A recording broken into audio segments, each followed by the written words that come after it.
سلامتی ہے ان آنکھوں پہ جو ہدایت پہ نظریں جمائے بیٹھی ہیں، ان کانوں پہ جو ذکر خیر کے منتظر رہتے ہیں، اور ان قدموں پہ جو ہدایت کی راہ پہ گامزن ہیں۔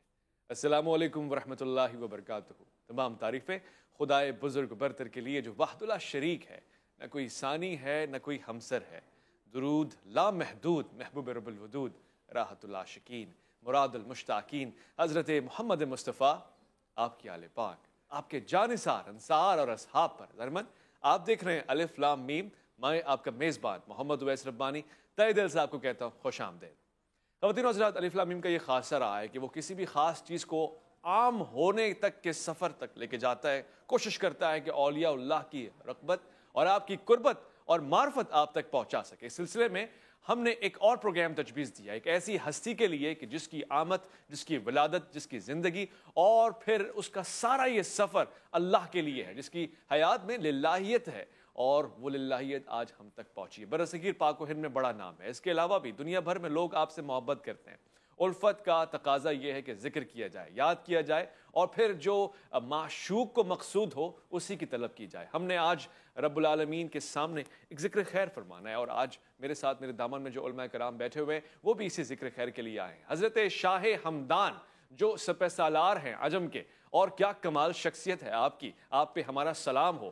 آج ہم سید علی ہمدانی رحمۃ اللہ علیہ کے حوالے سے پروگرام کرنے کے خواہش مند ہیں، چاہتے ہیں کہ ہم وہ دور واپسی لے کر آئیں جس میں 12 رجب ہے، 714 ہجری ہے، اور پھر ایک ایسی شخصیت کی آمد ہمدان کے شہر یعنی اس کوہ الوند میں ہے کہ جس نے پورے عرب و عجم کو اپنی خوشبو، اپنی مہک میں سمو لیا ہے۔ خواتین و حضرات، آج کے اس پروگرام کو بہت ہی خاص انداز سے ترتیب دیا گیا ہے۔ میں نہیں چاہتا کہ میں زیادہ گفتگو کروں، کیونکہ آج میرے پاس بہت ہی قابل، فاضل اور ایسے علماء تشریف فرمائے کہ جن سے گفتگو سننے میں مزہ آئے گا۔ میں خوش آمدید کہنا چاہتا ہوں، آج ہمارے پروگرام کے مہربان میزبان ہیں اور مہمان ہیں، یعنی کہ آج گفتگو جس حوالے سے ہوگی اس کی میزبانی کا شرف حاصل کریں گے، یعنی جس شخصیت پہ ہم بات کرنا چاہتے ہیں اور اس پروگرام میں بحیثیت مہمان گفتگو فرمائیں گے۔ بہت ہی قابل شخصیت ہیں، آپ کی آواز میں، انداز میں شیرنی ہے، للہیت ہے، اور پھر بڑا کام کیا آپ نے کتاب کے حوالے سے۔ خود پروفیسر ہیں، ڈاکٹر ہیں۔ میں خوش آمدید کہنا چاہتا ہوں ڈاکٹر سید محمد اشرف جیلانی کو۔ السلام علیکم ورحمۃ اللہ۔ وعلیکم السلام ورحمۃ اللہ۔ میں آج کے اس پروگرام میں خوش آمدید کہنا چاہتا ہوں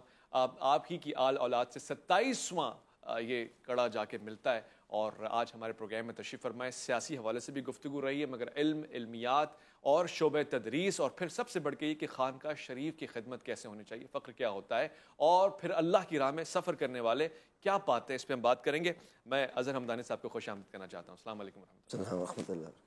قبلہ، سب سے پہلے تو یہ کہ آپ ایک بڑی ہستی کے جانشین ہیں، وارث ہیں، اور جو سلسلہ نسب آپ کا ہے ڈاکٹر صاحب وہ بہت خاص ہے، مگر آج میں اس سلسلے کو اس سلسلے کے ساتھ موازنہ کرنا چاہتا ہوں، یعنی کہ شاہ ہمدان کا اور جناب شاہ سمنان کا کیا تعلق رہا، کیا نسبت ہے، کیا شجرہ نسب، اور پھر یہ محبت کا رشتہ آخر کس طرف ہمیں اشارہ کرتا ہوا نظر آتا ہے؟ بسم اللہ الرحمن الرحیم۔ دیکھیے، اللہ تبارک و تعالیٰ کا ہمیشہ ہی سے امت محمدیہ صلی اللہ علیہ وسلم پر یہ کرم رہا کہ اس نے مختلف ادوار میں ایسی یگانہ روزگار شخصیات کو بھیجا جنہوں نے اپنے قول سے، اپنے عمل سے، اپنی گفتار، اپنے کردار سے دین اسلام کی تبلیغ کما حقہ انجام دی، اور شرار ابو لہبی کے مقابل چراغ مصطفی کی لو کو بڑھایا۔ واہ سبحان اللہ۔ انہی میں سے ایک حضرت امیر سید علی ہمدانی رحمۃ اللہ علیہ کی ذات والا صفات ہے۔ جہاں تک اس سوال کا تعلق ہے، بہت اچھا سوال ہے، اور خانوادہ ہمدانی اور خانوادہ سمنانی، یعنی ہم ہیں حضرت سید اشرف جہانگیر سمنانی رحمۃ اللہ علیہ کے اولاد، اور ہمارے اظہر صاحب یہاں تشریف فرما ہیں، یہ اولاد ہیں حضرت سید علی ہمدانی۔ ان دونوں بزرگوں میں بڑا گہرا تعلق۔ اچھا، دونوں ایک ہی زمانے میں، یعنی ہم عصر، اور بہت سی چیزیں دونوں میں مشترک پائی جاتی۔ اچھا، مثال کے طور پر سمنان میں ایک بزرگ تھے حضرت علاء الدولہ سمنانی، جلیل القدر، جی ہاں، بزرگ، آج تک ان کا نام تاریخ میں ہے، اور بڑے بڑے بزرگوں نے ان سے فیض حاصل کیا۔ تو تاریخ میں یہ لکھا ہے، میں نے حضرت کی سوانح حیات پڑھی حضرت سید علی ہمدانی رحمۃ اللہ علیہ کی، تو اس میں لکھا ہے کہ وہ ان کے حقیقی ماموں تھے۔ ابتدائی تصوف انہی سے انہوں نے پڑھا، طریقت کی تعلیم حاصل کی، اور میرے جد اعلیٰ حضرت سید اشرف جہانگیر سمنانی، انہوں نے بھی ان سے فیض حاصل کیا۔ ایک تو یہ قدر مشترک ہے دونوں میں۔ اچھا، حضرت مخدوم سمنانی سمنان میں تھے، حضرت علاؤالدولہ سمنانی یہ بھی سمنان میں تھے۔ جی اچھا، آپ نے 10 سال حکومت کی ہے سلطنت سمنان پر، تو اس دوران ان کی خدمت میں حاضر ہوتے تھے، ان سے کسب فیض کرتے تھے، کسب علم کرتے تھے۔ اس سلسلے میں دونوں ایک ہی استاد کے شاگرد، ایک ہی شیخ کے فیض یافتہ۔ دوسری چیز، حضرت سید علی ہمدانی رحمۃ اللہ علیہ نے پوری دنیا کا چکر لگایا، جی اور حضرت کے والد گرامی نے جو ایک مختصر سوانحات تحریر کی ہے اس میں پڑھ رہا تھا کہ انہوں نے لکھا کہ 3 مرتبہ انہوں نے پوری دنیا کا چکر لگایا۔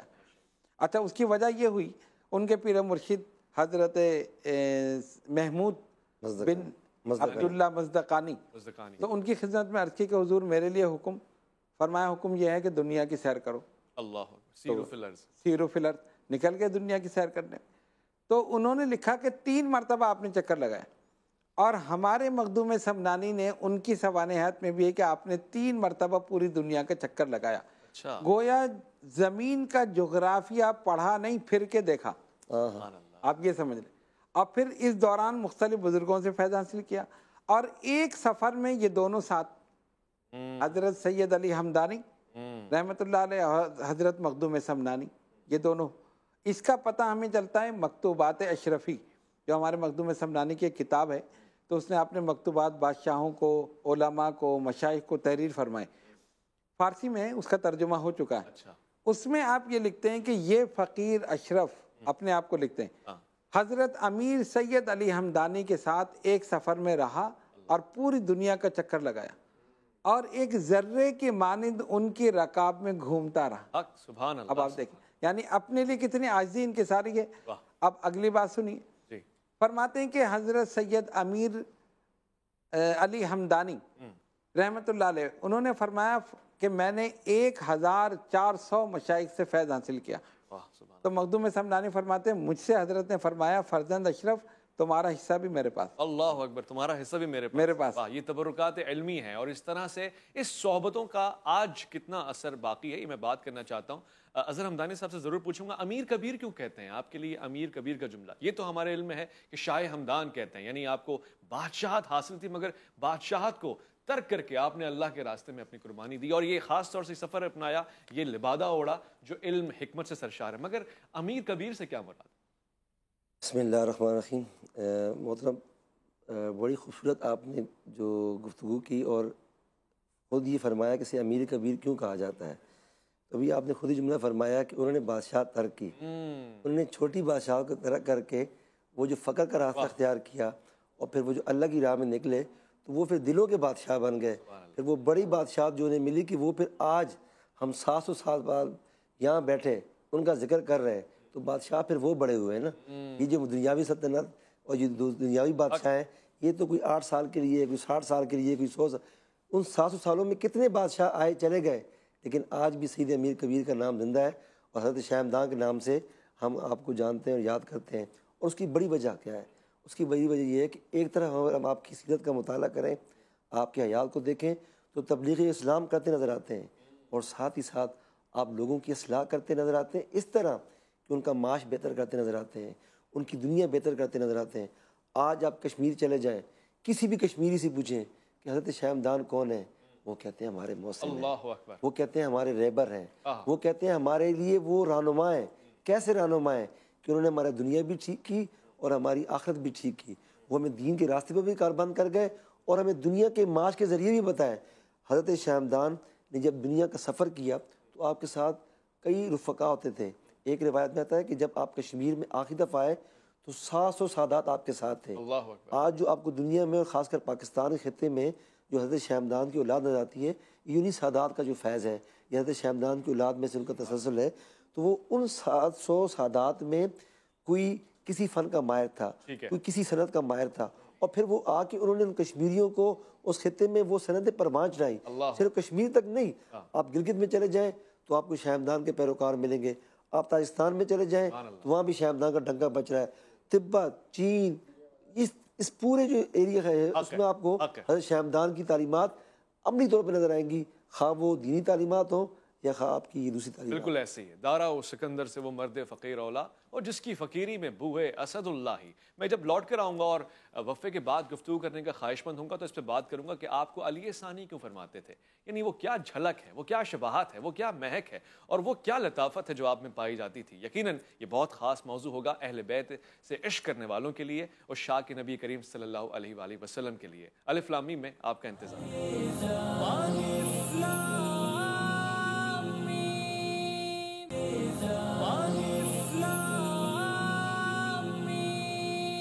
الف لام میم میں خوش آمدید۔ سید علاء الدین دولہ جو استاد بھی ہیں، آپ پہ اللہ کی رحمت خاص ہو۔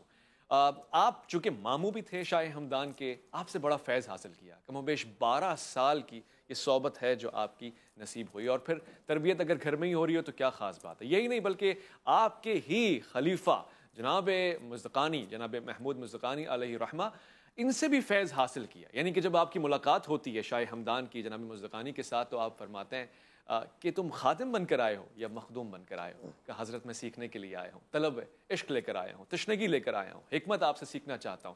حالانکہ چاہتے تو اپنے شیخ کا تعارف کرواتے اور پھر مخدوم کہلواتے، مگر یہ کہ حضرت سے سیکھا اور پھر سیکھنے کا سلسلہ اتنا خاص رہا۔ میں ڈاکٹر صاحب آپ سے ہی سوال پوچھنا چاہتا ہوں، میں نے دیکھا ہے اولیاء اللہ کی بڑی خاص ایک نسبت ہوتی ہے اہل بیت کرام کے ساتھ، جناب شاہ ہمدان کو علی ثانی کیوں فرماتے ہیں؟ دیکھیے حضرت علی کرم اللہ تعالی وجہ الکریم، ان کی جو صفات ہیں اگر غور کیا جائے تو سب کے سب شاہ ہمدان میں موجود۔ ایک تو یہ وجہ ہے، سخاوت، دریا دلی، علم، طریقت، حقیقت، معرفت، ہر چیز، اور آپ ان سے فیض یافتہ، روحانی طور پر بھی فیض، اور سلسلہ بسلسلہ جو طریقت کے سلاسل چلے آ رہے ہیں ان کے ذریعے بھی سلسلہ پہنچتا ہے مولا کائنات حضرت علی شیر خدا رضی اللہ تعالی عنہ سے۔ تو ایک تو یہ وجہ کہ ان سے آپ نے فیض حاصل کیا، اور وہی طریقہ جو مولا کائنات کا تھا وہی طریقہ آپ نے اختیار کیا، اور اس طریقے پر آپ نے تبلیغ فرمائی جس سے ہزاروں نہیں، لاکھوں نہیں، بے شمار لوگ صحیح معنوں میں مسلمان ہوئے اور ہزاروں دار اسلام میں داخل ہوئے۔ اچھا، تبلیغ کا انداز کیا ہے؟ وہی جو مولا کائنات کی تبلیغ کا انداز۔ اچھا، ہاں بالکل، یعنی اب آپ دیکھیں نا، کسی کو آپ کوئی بات پہنچائیں تو اس کا ایک طریقہ ہوتا ہے۔ قرآن کہتے ہیں نا، ادعو الی سبیل ربک بالحکمت والموعظۃ الحسنہ، کہ اللہ کی طرف بلاؤ حکمت کے ساتھ، نصیحت کے ساتھ۔ اچھا، اہل بیت سے تو کیونکہ اولاد ہے ان کی، تعلق تو لازمی ہے، تو جو اہل بیت کا طریقہ ہے وہی سید علی ہمدانی رحمۃ اللہ علیہ کا طریقہ۔ ایک واقعہ ذہن میں آتا ہے کہ ایک بزرگ تھے، ایک بوڑھا آدمی، بزرگ تو نہیں تھے، بوڑھے آدمی تھے، وضو کر رہے تھے، تو وضو میں غلطیاں کر رہے تھے، تو حضرت امام حسن امام حسین رضی اللہ تعالیٰ عنہ، آپ نے سنا، دونوں بھائیوں نے دیکھا اب عمر میں بڑے ہیں، ان سے کیسے کہیں، تو اب آپ انداز دیکھیے تبلیغ کا۔ دونوں گئے ان کے پاس، امام حسن فرماتے ہیں رضی اللہ تعالیٰ عنہ کہ چچا جان آپ وضو فرما رہے ہیں، میرا بھائی حسین کہتا ہے میں اچھا وضو کرتا ہوں، میں کہتا ہوں میں اچھا وضو کرتا ہوں، تو ہم دونوں آپ کے سامنے وضو کرتے ہیں، آپ ذرا فیصلہ فرما دیجئے کہ میرا وضو صحیح ہے یا میرے بھائی کا وضو صحیح ہے۔ انداز دیکھیے تبلیغ کا، یعنی ایک بات بہترین طریقے سے، اور دونوں بیٹھ گئے وضو کرنے کے لیے۔ اب جب دونوں شہزادوں نے وضو کیا، بوڑھے کی آنکھوں سے آنسو جاری ہو گئے۔ اللہ، اس نے کہا جس نے مولا کائنات کی گود میں آنکھ کھولی ہو اس کے وضو میں غلط ہے، سبحان اللہ، جو فاطمہ الزہرا کا لخت جگر ہو اس کے وضو میں غلط ہے، سبحان اللہ، جو سردار نوجوانان جنت ہو اس کے وضو میں غلط ہے، نہیں میرے وضو میں غلط ہے۔ تم نے ایک بہترین بات پہنچا دی۔ یہی انداز حضرت امیر سید علی ہمدانی، جتنے بھی لوگوں کو آپ نے نصیحت کی، نہ کسی کو ڈانٹا، نہ کسی کو کوئی مطلب دوسرے لحاظ سے تنبیہ فرمائی، ایک بات بہترین طریقے سے ان تک پہنچا دی۔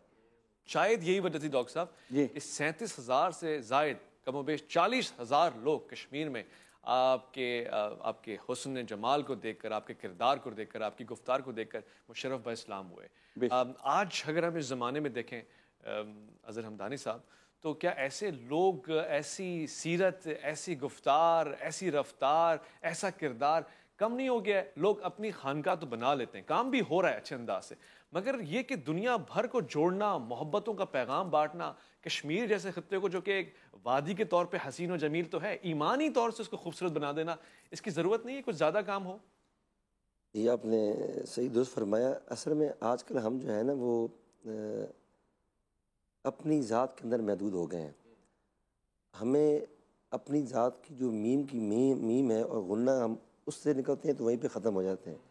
اب حضرت شاہ ہمدان کی تعلیمات کا مطالعہ کریں تو ابھی ہم نے پرسوں ہی ایک سیمینار منعقد کیا ہے جی انہی کی تعلیمات کی روشنی میں، اور حضرت بھی تشریف فرما تھے اور آپ بھی آئے ہوئے تھے، تو آپ نے ہمارا اسٹیج دیکھا ہوگا، اس میں تمام مکاتب فکر کے لوگ بیٹھے تھے۔ جی اور میں نے اپنے ابتدائیہ میں ایک بات کہی تھی کہ حضرت شاہ ہمدان کا جب سیرت کا مطالعہ کرتے ہیں اور آپ کے فالوورز دیکھتے ہیں، آپ کے ماننے والوں کو دیکھتے ہیں، تو مجھے اس میں کوئی سلیکٹیوٹی نظر نہیں آتی، ایسے ہی مجھے اس میں اہل دیوبند بھی نظر آتے ہیں، مجھے اس میں اہل تشیع بھی نظر آتے ہیں، مجھے اس میں اہل حدیث بھی نظر آتے ہیں اور اہل سنت بھی نظر آتے ہیں، اور وہ ہر ایک اپنا تعلق حضرت شاہ ہمدان سے جوڑتے نظر آتے ہیں۔ کیوں؟ حضرت شاہ ہمدان کی تعلیمات آفاقی تھی، جامعیت تھی، اور نبی پاک کی حسن سے لی ہوئی تعلیمات تھی کہ جو سرکار نے تعلیمات دی ہیں۔ تو جب تعلیمات سرکار کی دی ہوئی تعلیمات کی روشنی میں ہوگی تو پھر اس کی چھاؤں میں ہر کوئی آنا پسند کرے گا۔ آج کل کیا ہے کہ آج ہر کوئی چاہتا ہے کہ جو میں کہہ رہا ہوں اور جو میں بتا رہا ہوں وہی درست ہے اور وہی مانو۔ اگر آپ اپنی رائے اپنی دلیل لے کے آؤ گے تو وہ میرے لیے قابل قبول نہیں ہوگی، کیونکہ ہم آج دلیل کے مقابلے میں تذلیل کا رویہ اختیار کیے ہوئے ہیں۔ جب کوئی دلیل لے کے آتا ہے اور ہمارے پاس اس کے مقابلے میں دلیل نہیں ہوتی تو پھر ہم اس کی تذلیل کرتے ہیں۔ جب تک ہم دلیل کے مقابلے میں دلیل سے بات کرنا سیکھیں گے تو پھر اسی طریقے کا کام ہوگا جو حضرت شاہ ہمدان نے کام کیا۔ پھر ان کے پیروکار 700 سال بھی کسی مسلک میں ہوں، ان کی تعلیمات کو سامنے رکھتے ہوئے کہیں گے نہیں، یہ ایک تعلیمات جو ان کی ہیں یہ تعلیمات میری ہے۔ اس سے ہمدانی صاحب یہ تو ثابت ہو گیا کہ ان اولیاء اللہ نے مسلک کی ترویج نہیں کی ہے، تبلیغ نہیں کی ہے، بلکہ انہوں نے اللہ کی اور اللہ کے رسول کے محبت کا پیغام بانٹا ہے۔ یہ بہت اچھا ایک موضوع ہے، میں نے یہ دیکھا ہے۔ میں جس سیمینار کا حوالہ دے رہا ہوں، جن شخصیت کا حوالہ دے رہا ہوں، یقیناً ذی الحجہ کے انہی دنوں میں آپ کی ایک نسبت جڑی ہے آپ کی وفات سے منسلک۔ اس میں نے دیکھا ہے کہ تمام مکاتب فکر اس بات پہ یکجا ہیں کہ آپ کی شخصیت ایک عظیم شخصیت ہے جس میں محبت ہے، پیغام ہے اور سب کو جوڑنے کی بات کی ہے۔ یہی اولیاء اللہ کا طریق رہا ہے ازل سے۔ میں خواتین و حضرات چونکہ یہ کچھ کتابیں بھی اپنے ساتھ لیے بیٹھا ہوں، یہ بھی ایک بہترین مقالہ لکھا گیا ہے اور مجھے تو اس کے شعر نے بڑا متاثر کیا ہے، جس کے ہاتھوں سے ہوئی تعمیر تقدیر امم، شاہ ہمدان سید السادات سالار عجم۔ ایسی بہت ساری کتابیں جو ڈاکٹر صاحب نے لکھی ہیں اور اپنے بزرگ کے لیے لکھی ہیں، یعنی کہ میں جب اپنا بزرگ کہہ رہا ہوں تو ہم سب کے بزرگ، یعنی کہ آپ کو جو خاص نسبت حاصل ہے، تو میں چاہتا ہوں کہ یہ کتاب دوستی اور قلم دوستی اور علم دوستی بڑھے، خاص طور سے خانقاہوں میں، مدرسوں میں اور ان تمام اداروں میں کہ جہاں اللہ اور اس کے رسول کا نام لیا جاتا ہے۔ ڈاکٹر صاحب میں ایک پیغام بھی لینا چاہتا ہوں۔ اس زمانے میں لوگ جو صحبت اختیار کیا کرتے تھے، دوستوں کا انتخاب کیا کرتے تھے، وہ للہیت دیکھتے تھے، وہ یہ دیکھتے تھے کہ اس کی صحبت کتنی پاک ہو سکتی ہے، ہمیں اس سے کیا فائدہ ہو سکتا ہے۔ آج ایک عام نوجوان ایسے لوگوں کی محفل، صحبت، رغبت کیسے حاصل کرے؟ دیکھیے اس میں دو چیزیں ہیں۔ طریقت میں اخلاص اور عمل، یہ دو چیزیں لازمی ہیں۔ اگر یہ نہیں ہوں گی تو نہ آپ کی تبلیغ میں اثر ہوگا، نہ آپ کی تحریر میں اثر ہوگا، نہ آپ کی تقریر میں اثر۔ اخلاص، ہمارے بزرگوں نے لالچ، طمع، حرص، ہوس، ان تمام چیزوں سے بالاتر ہو کر صرف اور صرف اللہ اس کے رسول صلی اللہ علیہ وسلم کی رضا کے لیے کام کیا۔ اسی لیے ان کی زبان میں بھی اثر تھا، اسی لیے ان کی نگاہ میں بھی اثر تھا، اسی لیے ان کی تحریر میں، تقریر میں بھی اثر تھا۔ جو ایک مرتبہ محفل میں بیٹھ گیا وہ انہی کا ہو گیا، جس کو نظر بھر کے دیکھ لیا ظاہر اور باطن کو پاک کر دیا، جس سے جو کچھ کہہ دیا وہی ہو گیا۔ تو حضرت امیر سید علی ہمدانی رحمۃ اللہ علیہ کی حیات مبارکہ کا مطالعہ کرتے ہیں۔ اب کشمیر میں جیسے آپ فرمائے 36,000 یا اس سے زیادہ، تو یہ کیسے ہوئے؟ اخلاص اور عمل، دو چیزیں۔ اپنی ذات کی نفی کر دی، میں کچھ نہیں، اللہ اکبر، میں کچھ نہیں۔ ڈاکٹر صاحب اس پہ مجھے حق بہو کا ایک شعر یاد آ گیا، میں وہ لے کے وفے پہ جاؤں گا۔ کیا کمال گفتگو آپ نے فرمائی، یعنی اپنی ذات کی نفی ہو گئی۔ آپ فرماتے ہیں جس دم غافل سو دم کافر، اسا مرشد ایا پڑھایا ہو اور مرن تو اگے مر گئے باہو، کیا مطلب نو پایا ہو۔ ایک مختصر سے وقفہ، لوٹ کر آئیں گے، الف لام میم میں آپ کا انتظار۔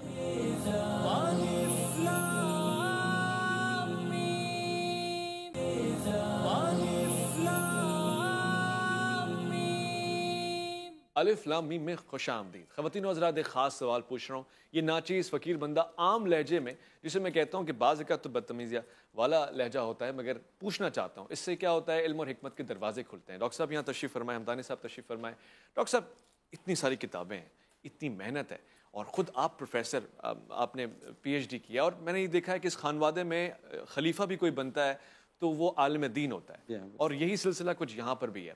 ہمارے نزدیک یعنی عام عوام کے خیال میں یہ ہوتا ہے کہ کوئی صوفی بزرگ ہے، ولی اللہ ہے، تو گویا کہ وہ کوئی فقیر ہے جس کو نہ پڑھنا لکھنا آتا ہے، نہ اس کو سائنس، علوم جدید اور زبانوں سے کوئی نسبت ہے. یہ رجحان کیا واقعی حقیقت پہ مبنی ہے یا پھر یہ ہماری خام خیالی ہے؟ نہیں، حقیقت پہ مبنی تو نہیں ہے. اس کی وجہ کیا ہے کہ اصل میں یہ سچویشن پیدا کر دی گئی ہے کیونکہ فی زمانہ اکثریت ایسے لوگوں کی خانقاہوں اور ان پر بیٹھ گئی کہ جو دین سے نابلد ہے، جو جانتے ہی نہیں کہ کیا ہے شریعت، کیا ہے طریقت، کیا ہے حقیقت، کیا ہے معرفت، کیا ہے. حالانکہ شریعت ایک چراغ ہے جو راستہ دکھاتی، اس پر چلنا طریقت ہے، منزل کا پتہ معلوم ہونا معرفت ہے، اور منزل پر پہنچ جانا یہ حقیقت ہے. واہ واہ.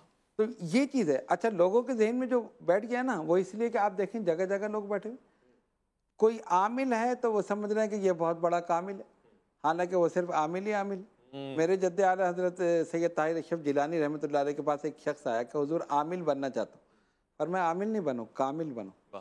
اس لیے کہ عامل کا عمل قبر تک رہ جاتا ہے اور کامل کے مزار سے بھی فیض جاری ہوتا ہے. حق سبحان اللہ. تو یہ چیز ہے. تو فی زمانہ جو آپ کہتے ہیں کہ لوگ کہہ رہے ہیں کہ جی ایسے ہی ہوتے ہیں، وہ اس لیے کہ وہ کسی صحیح جگہ پہنچے ہی نہیں. اور اس میں ہم اس بات کی نفی نہیں کر سکتے کہ سارے ایک جیسے ہیں، ایسا نہیں ہو سکتا.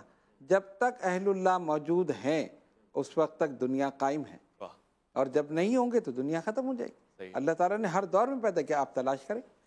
تلاش کریں گے تو ایسے لوگ مل جائیں گے جن کے اندر للہیت بھی ہے، خلوص بھی ہے، تقویٰ بھی ہے، پرہیزگاری بھی ہے، اور دینداری بھی ہے.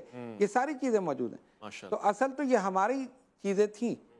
تو اب یہ کہ جو ایسے لوگ بیٹھ گئے انہوں نے بدنام کر دیا. اب لوگ کہتے ہیں جی سارے ایسے ہی بیٹھے. ٹھیک کہہ رہے ہیں. میں اظہر حمدانی صاحب سے بھی ایک سوال پوچھوں، ڈاکٹر صاحب کی بات سے ربط کرتی ہوئی یہ بات ہے. جب ہم کہتے ہیں امیر کبیر، جب ہم کہتے ہیں شاہ ہمدان، ایسا شخص، آپ پہ ہمارا سلام کہ آپ نے شاہی ناز و نخرے اور مزاج اور تمام سہولیات کو ترک کر دیا اللہ کی راہ میں. آج تو آدمی یہ کہتا ہے کہ بھئی مجھے اختیار مل جائے، حکومت مل جائے، میں امیر بن جاؤں، مجھے ناظم بنا دیا جائے، میں الیکشن میں حصہ لوں، مجھے کچھ بن جائے، صاحب اختیار ہوں گا تو لوگوں کا بھلا کروں گا. تو وہ اگر اس مقام پہ تھے تو اختیار ہونے کے باوجود ترک کر دینا اور پھر اس طرف نکل جانے سے کیا فائدہ ہوگا؟ دیکھیں، انہیں اس چیز کا اندازہ ہو گیا تھا کہ اس نظام میں کہ جس میں عیش و عشرت ہے، جس میں آسانی ہے، اس میں عام آدمی کا دکھ درد محسوس نہیں ہو سکتا. آج کے دور میں آپ دیکھ لیں، اگر جو ہمارے لوگ جتنی بھی موجودہ سیاست ہے، جب وہ سیاستدان بن کے اپنے منصب پہ پہنچ جاتے ہیں اور جو وعدے وعید ہم سے کرتے ہیں وہ اس سے کتنے کوسوں دور ہو جاتے ہیں. وہ اس چیز سے بھول جاتے ہیں کہ جو ہم سے عوام سے وعدہ کیا ہوتا ہے. حضرت شاہ ہمدان نے جو فقر اختیار کیا، ان کا در حقیقت مقصد یہ تھا کہ میں یہ بادشاہی چھوڑ کر حقیقی رب کی بارگاہی میں اپنی حاضری پیش کروں اور اس بادشاہ سے تعلق جوڑوں جس کے دست قدرت میں سب کچھ ہے. پھر آپ نے دیکھا کہ آپ خود فرما رہے ہیں کہ ایک ہی نشست میں وہ 36,000 مسلمان ہوتے ہیں. پھر انہی کا ایک کرامت ہے کہ آپ تشریف فرماتے، ایک صاحب آئے، کہا کہ حضرت میں آپ کی دعوت کرنا چاہتا ہوں. انہوں نے کہا جی آپ کی دعوت قبول کی. تھوڑی دیر بعد ایک اور شخص آئے، انہوں نے دعوت کی، اور اسی نشست میں کچھ 40 کے قریب لوگوں نے آپ کو دعوت دی. جو ان کے خادم تھے وہ حیران ہو رہے تھے کہ ایک کے یہاں تو جایا جا سکتا ہے، دوسرے کے یہاں بھی جایا جا سکتا ہے، تیسرے کے یہاں بھی پہنچ جا سکتا ہے، لیکن 40 لوگوں کے یہاں کیسے ہوگا؟ تو وہ خاموش ہو گئے. انہیں پتہ تھا کہ اب یہ شیخ ہی کوئی اس میں اپنا کریں گے. تو اگلے دن جب دوسرا دن گزر گیا، جب شام میں بیٹھے تو ایک شخص آ رہا ہے، حضرت آپ کی بڑی مہربانی، آپ تشریف لائے. اور یا کسی سے ملاقات ہوئی، بولا میرے پاس حضرت تشریف لائے تھے. تو کہا تو میرے پاس بھی آئے تھے. بولے نہیں میرے پاس آئے تھے. تو انہوں نے یہ اشعار میرے گھر میں پڑھے تھے. تو یوں آپ نے 40 لوگوں کے گھر میں پہنچ کر 40 مختلف جو ہے نظمیں لکھی. اب یہ جو تصرف ہے اور یہ چیز کیسے ملی؟ یہ دنیاوی بادشاہ سے نہیں مل سکتی. اچھا، ہم نے یہی واقعات مولا کائنات کے لیے بھی سنے. ظاہر ہے سلسلہ ولایت ہے، اس کا تسلسل پایا جا سکتا ہے، مگر سوال یہ کہ تسلسل آج کے زمانے میں پایا جا سکتا ہے. کیا میں یہ کہہ سکتا ہوں کہ شاہ ہمدان کی اولاد، آپ پہ ہمارا سلام، جیسے کہ آپ یا آپ کے بابا حضور، آج بھی لوگوں کے پاس معجزات اور کرامتیں ہوتی ہیں اس نوعیت کی؟ دیکھیں، میں تو اپنے بابا کی اس سے بڑی کرامت اور کیا مانوں کہ ہم نے تو دنیا ہے آپ کے سامنے کہ یہ ہمارے اتنے مرید ہو جائیں، اتنے وید ہو جائیں. ایک شخص کو میں خود گواہ ہوں، میں اس کا نام بھی جانتا ہوں، اس وقت زندہ بھی ہے. 1 سال لگا اس کو بیعت ہونے میں. وہ آیا بیعت ہونے کے لیے، حضرت مجھے بیعت کر دیں. بابا نے کیا دیکھا ہے مجھ میں تو عام سا بندہ ہوں، پہلے جاؤ دیکھو مجھے. پورا 1 سال. اس شخص کا نام ہے یونس پٹیل، وہ آج ہی موجود ہے. میرے سامنے کی بات ہے، پورے 1 سال بعد اس کو بیعت کیا، آج بھی موجود ہے. اور کرامتوں کی بات کرتے ہیں تو وہ باپ اور بیٹے والی بات ہو جائے گی. میں نے بابا کی ایسی چیزیں دیکھی ہیں کہ جو ہماری عقل و سمجھ سے باہر ہیں، جو ہم نے کئی دفعہ مشاہدات دیکھے ہیں۔ نورانی صاحب علیہ رحمہ، بڑا نام، آپ کا وصال ہوا، میں اور بابا جا رہے ہیں ان کی بچوں سے وفات پہ اظہار تعزیت کے لیے، آپ وظائف پڑھ رہے ہیں، جاتے ہوئے ہم نے راستہ جو اختیار کیا تو واپسی پہ وہی راستہ اختیار کرنا چاہیے تھا، تو مجھے بابا نے کہا واپسی پہ کہ راستہ چینج کر لو، تو آپ وظائف پڑھ رہے ہیں، میں نے کہا کہ وہ شارٹ راستہ ہے، تو میں نے کہا ڈرائیو آپ وظائف، میں نے کہا جی وہی ٹھیک ہے، اسی راستے میں 15-20 آدھے گھنٹہ لگا ہوگا، جاتے ہوئے وہ راستہ کلیئر تھا، واپسی پہ پکڑ لگا ہوا یہ راستہ بند ہے، آپ راستہ چینج کریں۔ اس طرح کے میں نے کئی ہم نے واقعات دیکھے۔ مطلب یہ اب آج کے دور میں ہم انہیں بیان نہیں کرتے، لیکن اگر جو اللہ کا مقرب بندہ ہو، اور پھر اب یہ آپ نے ایک نام سنا ہوگا گنگوہ شریف کا، بہت بڑے پیر و مرشد ہیں، ان وصال کے بعد بابا خواب میں تشریف لایا، کہا کہ سب کے شجرہ پڑھتے ہو، میرا کیوں نہیں پڑھتے؟ اچھا، تو ایسا تعلق مشائخ کا بابا کے ساتھ آج بھی ہے، اور ہم محسوس بھی کرتے ہیں۔ اور حضرت تو تشریف فرمائے، اور جس طرح انہوں نے اپنے بڑے پن کا اظہار فرمایا اور اپنے جد اعلیٰ کو اور ہمارا جد اعلیٰ کا جو سلسلہ بتایا، تو ہمیں بھی آج میں اس لیے یہ آن ایئر کہہ رہا ہوں کہ حضرت کے احترام میں اور اعتراف میں کہ وہ جو وہ نسبتیں تھیں آج ہم وہی دیکھتے ہیں۔ ہم آپ کے پاس جاتے ہیں تو وہی شفقتیں وہی رہتی ہیں، تو یہی زندگی کی کرامتیں ہیں کہ جو تربیت ہے آپ ایک چھوٹے بندے کو نبھائیں۔ میں نے حضرت کو کئی دفعہ عرضی پیش کی اور فون پہ پیش کی، تو آپ نے کمال شفقت سے، تو میں کہتا ہوں اس سے بڑی کرامت ہو نہیں سکتی کہ ایک چھوٹے ذرے کو اپنے قریب لا لینا، اپنے پاس بٹھا لینا، اپنے ساتھ جوڑ لینا۔ ماشاءاللہ۔ سید اظہر حمدانی صاحب آپ کا بہت بہت شکریہ۔ ڈاکٹر سید اشرف جیلانی صاحب آپ کا بہت بہت شکریہ۔ خواتین و حضرات، یہ دونوں بزرگان یہاں پہ تشریف فرمائے۔ میں ایک بات کہنا چاہتا ہوں، میں نے اس جملے کو پکڑ لیا، تربیت ہی اصل کرامت ہے، اور حاصل بھی یہی ہے، حصول بھی یہی ہے، مقصد بھی یہی ہے، اور مقصود بھی یہی ہے۔ ابھی میں نے دونوں بزرگوں کے زبان مبارک سے یہ جملہ سنا ہے اور میرے دل میں اس نے جگہ بنا لی ہے۔ حضرت فرما رہے تھے کہ ہمارے بابا حضور اس طرح سے تربیت فرماتے تھے کہ اگر ہم سے فجر کی نماز قضا ہو جائے تو ناشتہ نہیں تناول فرماتے تھے، اور ناراض ہو کے بیٹھ جاتے تھے، اور پھر ہم مناتے تھے اور وعدے کرتے تھے اور کمٹمنٹ کرتے تھے کہ ہم اگلا جو نماز کا سلسلہ ہے اس کو قطع نہیں کریں گے۔ یہی کچھ یہاں پہ میں نے دیکھا، تو یہ تربیتیں ہیں نا، ہمارے گھر سے یہ تربیت دور چلی گئی، جس کی وجہ سے دین ہم سے دور ہو گیا ہے، اور پھر اب ہم دین کو کھینچ رہے ہیں بجائے کہ دین میں کھنچ کے چلے جائیں، پورے کے پورے داخل ہو جائیں۔ یہ معاشرے کے مسائل ہیں۔ الف لام میم ہمیشہ کوشش کرتا ہے کہ آپ کے سامنے وہ نکھار پیدا کرے، سامنے رکھے، جس سے آپ کی زندگی نکھر جائے۔ خدا کرے کہ آپ اس سے کچھ سیکھیں، میں اس سے کچھ سیکھوں۔ کوئی غلطی کوئی سہو ہو تو معاف کیجیے گا۔ اپنا بہت خیال رکھیے گا، اپنے سے بڑھ کے خیال رکھیے گا ملک پاکستان کا، اللہ کے فرمان کا۔ اللہ کی امان۔